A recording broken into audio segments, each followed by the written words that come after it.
Hai everyone, welcome to Om Brewok Story. Semoga kalian sehat selalu dan diberikan rezeki yang berkah ya. Karena banyak yang meminta film horor psikopat lagi, so gaskuy. Kali ini Om akan membahas alur cerita film horor Tamil yang berjudul Game Over. Film ini mengisahkan seorang cewek yang berkali-kali dibunuh oleh psikopat kejam, tetapi entah bagaimana dia bisa hidup lagi dan mengulang waktu yang sama. Nah, mau tahu gimana keseruan dan misteri di film ini? Nggak usah pakai lama, bemper Om Brewok Story.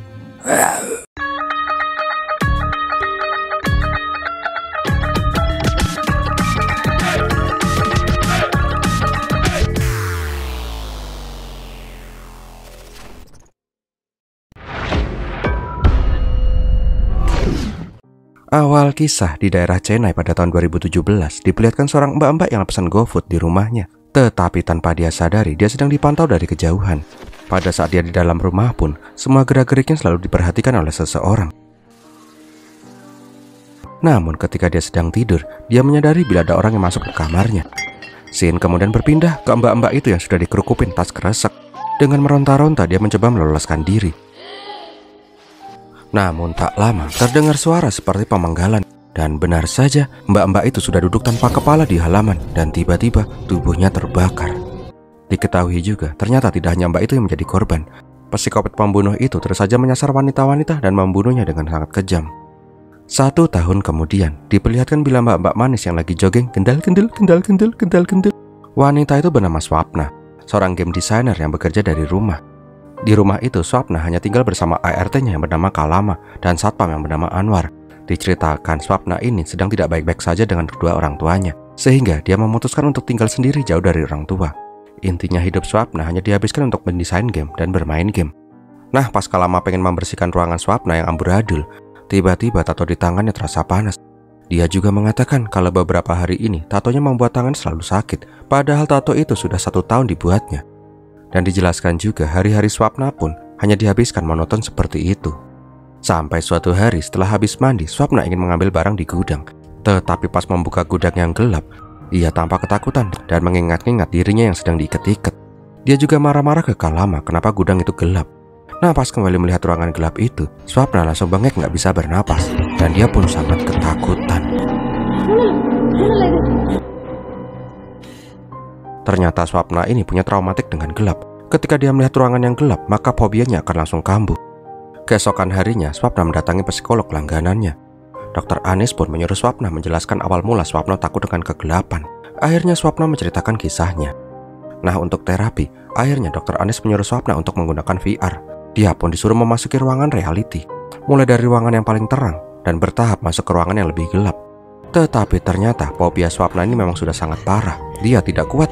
Bahkan itu hanya sebuah ruangan reality. Di sini Dr. Anis menyimpulkan bila pemicu Swapna menjadi tambah paranoid akhir-akhir ini adalah karena gejala sindrom tahun baru. Swapna yang mengalami trauma pemerkaosan di malam tahun baru di ruangan yang gelap akan merasa lebih uring-uringan ketika menjelang tahun baru tiba. Dr. Anis menyarankan Swapna untuk tidak tinggal sendirian. Dia menyuruh Swapna untuk tinggal bersama keluarganya. Itu akan membuat Swapna sedikit bisa lebih nyaman. Tetapi pas diberi saran seperti itu, Swapna hanya bisa terdiam membisu. Ternyata baru kita ketahui, Swapna tidak akur dengan orang tuanya karena orang tuanya itu sangat kolot. Orang tuanya tidak mengizinkan Swapna memiliki tato dan pergi keluar malam. Dan pada saat Swapna membuat tato dan pergi pesta tahun baru tahun lalu, akhirnya terjadilah kasus pemerkosaan itu. Orang tua Swapna malah menyalahkan anaknya dan bahkan tidak membelanya sama sekali. Karena hal itulah Swapna memilih tinggal sendiri saja. Tak terasa Swapna pun ketiduran. Di tidurnya dia bermimpi tentang tato stick di tangannya. Diperlihatkan juga bila dia sangat bahagia dengan tato barunya itu. Di saat itu juga ada sosok ibu-ibu yang menaruh foto anaknya di tempat tato artis. Nah, pas memandangi foto mbak-mbak dalam foto itu, Swapna pun tiba-tiba terbangun. Karena kaget, dia pun menjatuhkan lampu duduk. So, karena ujuk-ujuk ruangan jadi gelap, dia pun langsung panik seketika. Sialnya pas mau kesaklar lampu, dia malah nyusruk nabrak cermin. Di kamar mandi, Swapna pun membersihkan lukanya. Tetapi anehnya, malah tato di tangannya yang merasa perih dan panas. Keesokan paginya, di berita juga dijelaskan bila sudah setahun lebih psikopat pembunuh berantai yang menyerang cewek-cewek single belum juga tertangkap. Swapna pun mulai kembali paranoid. Dia mulai menghubung-hubungkan semua ketakutannya dengan tato itu. Siang harinya, Swapna datang ke tempat tato artis di mana dulu dia menggambar tatonya. Dia menanyakan kepada Farsa tentang rasa sakit di bagian dia ditato. Tetapi Farsa mengatakan kalau gejala sakit ditato setelah 1 tahun itu tidak mungkin. Oh ya udah kalau gitu sih, aku ke dokter aja deh. Nah, pas mau cabut ke dokter, Farsa bilang dia ingin bilang sesuatu yang penting. Intinya, Farsa menerangkan tentang memorial tato, yaitu teknik tato yang tintanya dicampur dengan abu orang yang sudah mati, agar kenangan orang yang sudah mati itu bisa selalu meresap di sanubari orang yang ditato. Nah, masalahnya, pas dulu Swapna pengen ditato, tintanya malah ketukar dengan tinta memorial tato. Dengan kata lain, tinta yang digunakan itu ada kandungan abu jenazah orang lain. Mendengar itu, Swapna pun marah besar ke Farsa. Di sini dia pun semakin paranoid dengan tato di tangannya itu. Sesampainya di rumah, Swapna pun curhat sama Kalama. Dia menyalahkan tatonya lah yang membuat dia semakin ketakutan bila malam. Swapna juga menjelaskan, pada saat dia tertidur pun, dia seperti ada yang mengawasi. Bahkan di kala tidur, dia tidak bisa tenang dari ketakutan. Karena merasa kesal dengan keadaan, Swapna pun berdiam di gudang sambil melamun. Di sini juga, dia mengingat-ingat kenangan pahit pada saat malam tahun baru kemarin, pada saat dia disekap dan diperkaos beramai-ramai. Karena sudah sangat depresi, Swapna pun berniat bunuh diri dengan mengiris pergelangan tangannya. Akan tetapi keanehan terjadi. Tiba-tiba pisau yang dipegang itu mental dan muncullah ruang merah seperti terbakar di tatonya Swapna. Keesokan paginya, Swapna pun tambah yakin ada yang gak beres dengan tatonya itu. Dia pun akhirnya membuat janji dengan dokter kulit. Intinya Swapna ingin menghapus tato itu. Tetapi hal aneh kembali terjadi. Pada saat dokter hendak meleser tato Swapna, dia langsung merasakan sakit yang amat sangat. Bahkan ketika laser belum menyala sekalipun, Swapna merasa sangat kesakitan. Karena hal itulah dia tidak jadi menghapus tato itu. Sepulang dari klinik, Swapna pun mampir ke sebuah kafe. Nah, di sana ada dua mas-mas yang menyadari sesuatu pada saat melihat si Swapna. Mas-mas itu bilang sambil berbisik-bisik dan cekikikan. Ternyata mereka berdua menyadari bila Swapna itu adalah orang yang dipertuing pada malam tahun baru kemarin. Karena foto dan video pada saat malam itu sudah tersebar di internet. Mengetahui dia sedang dibicarakan oleh mas-mas mesum, dia pun langsung keluar dengan rasa marah dan malu yang amat sangat.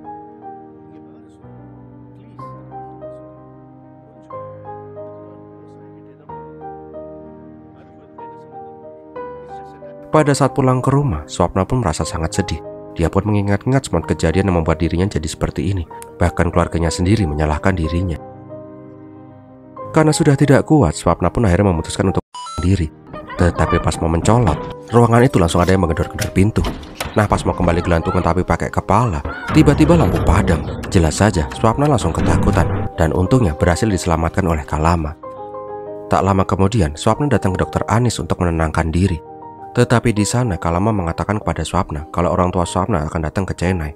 Karena panik, Kalama tadi memberitahu orang tua Swapna tentang percobaan bunuh diri ini. Orang tua Swapna ternyata juga sudah mengetahui tentang foto dan video pemerkosaan Swapna yang tersebar. Karena hal itulah Swapna kembali depresi. Dia pun mencoba lagi dengan melompat dari lantai atas.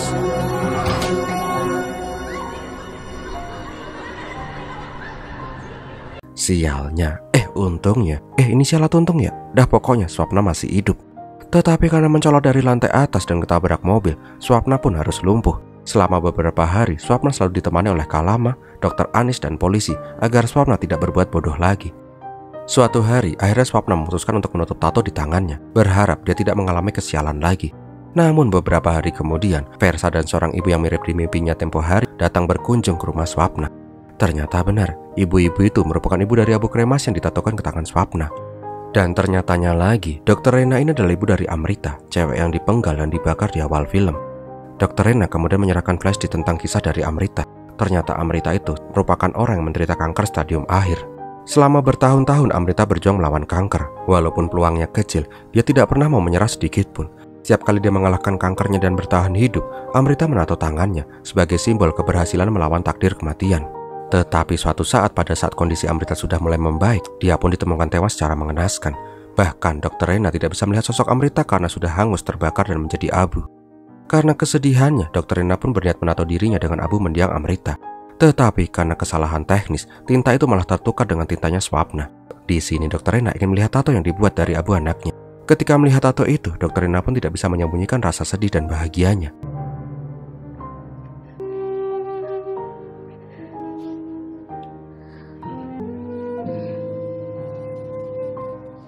Dr. Rena juga memberikan sebuah surat yang ditulis oleh Amrita ketika dia mengetahui kalau dia menderita kanker. Dr. Rena berharap agar Swapna bisa lebih tegar menghadapi hidupnya. Karena di luar sana masih banyak orang yang memiliki nasib lebih buruk daripada Swapna. Karena hal itulah Swapna akhirnya sadar. Dia pun mencoba menerima semua keadaannya. Bahkan dia sudah tidak menyalahkan tato di tangannya lagi sebagai sumber kesialannya. Tak hanya itu, Swapna pun bilang ke Kalama bila dia ingin pulang ke rumah orang tuanya. Swapna juga memberikan pisau belati yang digunakan untuk bunuh diri kemarin ke Kalama dan malah disuruh mengupas apel pakai pisau itu. Di sini Kalama pun merasa lega karena Swapna akhirnya bisa berdamai dengan dirinya sendiri. Akan tetapi tanpa mereka sadari, ternyata Swapna sedang diawasi oleh seseorang dari luar.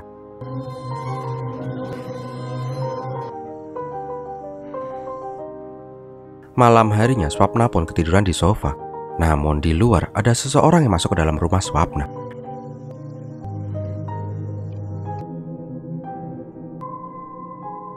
Di tengah malam tiba-tiba Swapna terbangun. Tiba-tiba dia mendengar suara keras dari halaman rumah. Kalama? Kalama?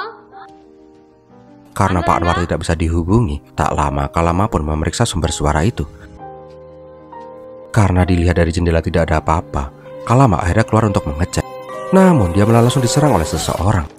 Swapna yang curiga akhirnya ikut mencoba mengecek ke segala penjuru rumah. Akan tetapi pas Swapna melihat dari jendela, dia malah melihat Kalama yang asik main ayun-ayunan di halaman. Lah, kok kepalanya hilang?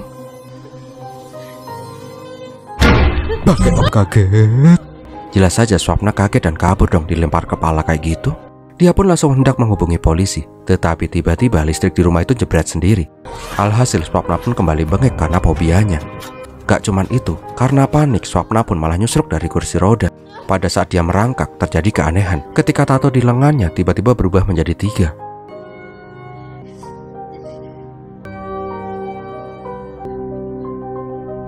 Namun dari belakang, tiba-tiba ada sosok pria bertopeng yang membawa parang menghampiri Swapna.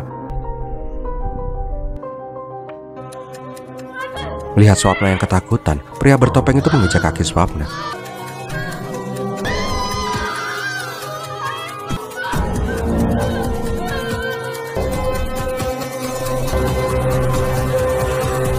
Dan tanpa banyak bicara, dia pun langsung memenggal kepala Swapna hingga tewas.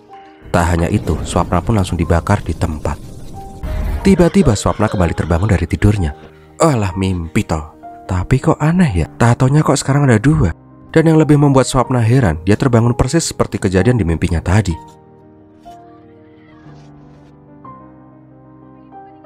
Karena hal itulah, ketika Kalama ingin keluar mengecek sumber suara berisik, Swapna pun langsung berteriak agar Kalama tidak keluar. Namun karena Kalama ini orang emang ngeyelan, dia pun pengen keluar. Karena takut Kalama ayun-ayunan gak pakai kepala seperti di mimpinya, Swapna pun membanting gelas biar Kalama gak keluar. Sialnya, nih Bibi emang bangor kelewatan. Dia pun tetap aja nyelonong keluar. Dan bener aja ada sosok cowok bersepatu boot yang menghampiri Kalama. Akan tetapi tak lama kemudian Kalama kembali ke kamar Swapna. Di sini Swapna langsung mencoba mengecek CCTV. Nah, pas ngeliat keluar, mereka melihat tubuh Pak Anwar yang telah tewas tanpa kepala. Melihat itu, Swapna pun langsung menelpon polisi. Sedangkan Kalama langsung mengunci semua pintu dan jendela di sana. Di sini Kalama pun heran, kenapa kok bisa-bisanya Swapna bisa tahu semua kalau ada sosok pria bertopeng yang akan membunuh mereka. Ketika hendak menjelaskan tentang keanehan tatonya, lampu kembali padam.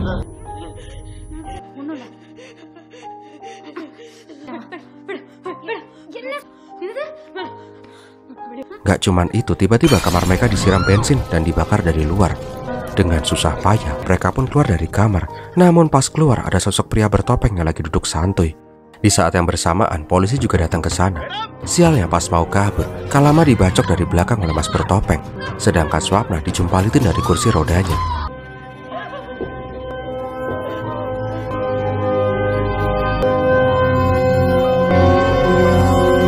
Ketika hendak dibunuh, Swapna membuka korden. Untungnya Inspektur Ajay berhasil menembak pria bertopeng itu hingga tewas. Pas ngecek Kalama, ternyata dia juga sudah tewas. Di sini Ajay dan Chandra meminta bantuan personil. Namun ketika di halaman, Swapna melihat ada yang menutup korden dari dalam rumah. Dan benar saja, pas ngecek ke dalam, tubuh pria bertopeng itu sudah hilang dari TKP. Mengetahui keanehan itu, Ajay meminta Chandra untuk membawa Swapna ke kantor polisi biar aman.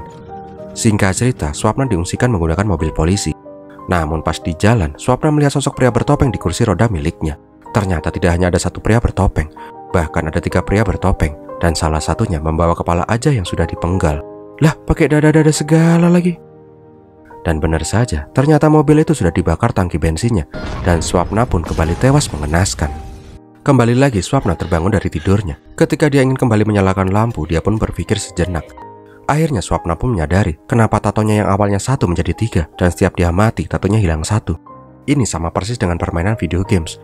Ketika karakter dalam game mati, maka player akan kembali ke titik awal sebelum dia mati. Intinya sih, arwah Amrita memberikan kesempatan 3 nyawa agar si Swapna tidak mati konyol seperti dirinya.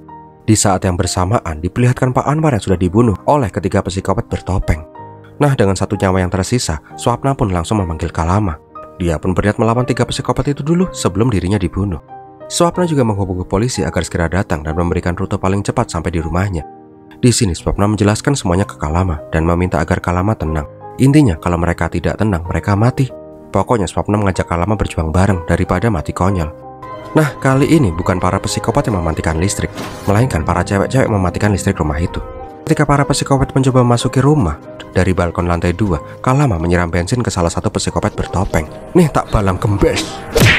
Ketika udah keluyup sama bensin, Swapna pun membakar tubuh psikopat sampai hangus. Dan di saat bersamaan, para polisi juga datang ke sana. Ajay dan Chandra juga menyuruh Kalama untuk masuk, tetapi tanpa mereka sadari, ada psikopat pakai parang yang langsung membunuh 2 polisi ini. Di dalam juga begitu. Celobat! Si Kalama pun langsung gelinding-gelinding jatuh dari lantai atas.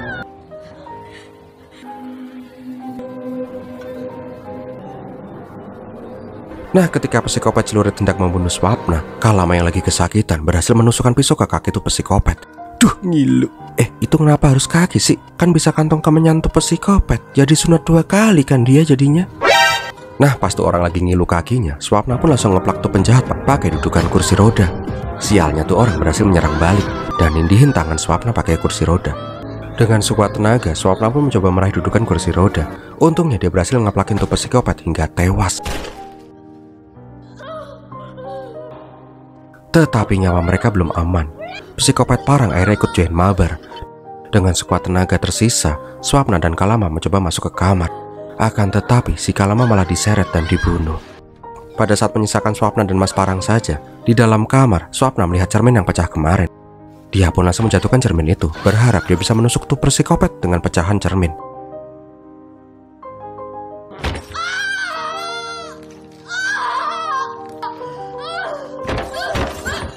Sialnya tuh psikopat nggak goblok. Dia pun mengetahui rencana dari Swapna. Ketika sudah mau digorok, tiba-tiba tato di tangan Swapna kembali memerah. Secara refleks, dia pun berhasil menusukkan pecahan cermin tepat di leher psikopat bertopeng itu hingga tewas.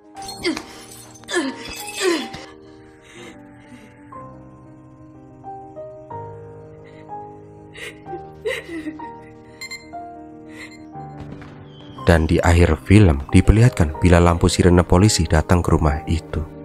Dengan menangis, filmnya pun berakhir. Wow, gimana film ini sob? Ngegantung ya kayak kutang kelamaan dijemur. Ya, tapi gimana ya? Ya emang gitu sih filmnya, apalagi ini produksi Netflix. Tau lah tipe-tipe horor Amerika kayak gimana endingnya. Semoga menghibur ya. Terima kasih sudah menonton sampai di detik ini. So, bagi kalian suka dengan video ini, silahkan untuk like, komen, dan share. Jangan lupa yang belum subscribe, dan klik lonceng notifikasi agar kalian gak ketinggalan video-video terbaru dari channel Om Brewok Story. Terima kasih sudah menonton. Om Brewok pamit. Biar milatin.